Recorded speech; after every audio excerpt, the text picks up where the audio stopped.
Alright, okay, kakatapos lang ng project natin na Toyota Hilux.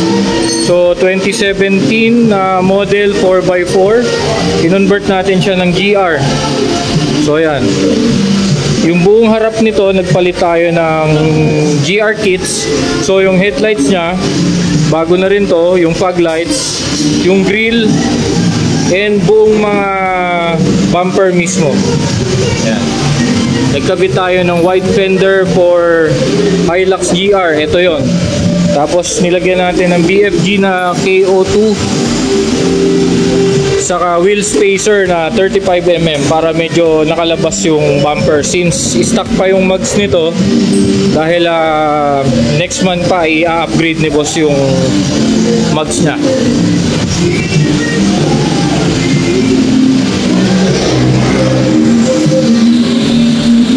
So ayan, ito yung white fender natin. Tapos naglagay rin tayo ng Jaos na mudguard. Punas Jaos na mudguard, white fender sa likod.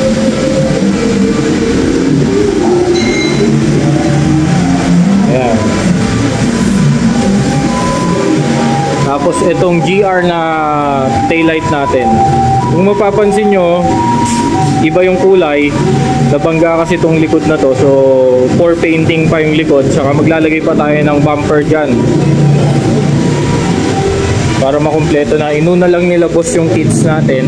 Tapos, for wash over din to. So, ayan. Sobrang pogi. Ito sila sir, galing pa sila ng La Union. So dumayo pa sila rito para makabitan natin to. Sobrang ganda nung build natin na to. Simple lang.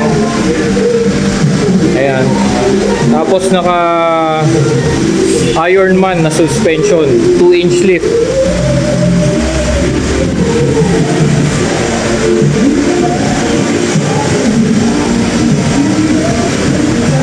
Ganda. Alright, dito lang yan sa Ram Project Garage, Mindanao Avenue, Quezon City.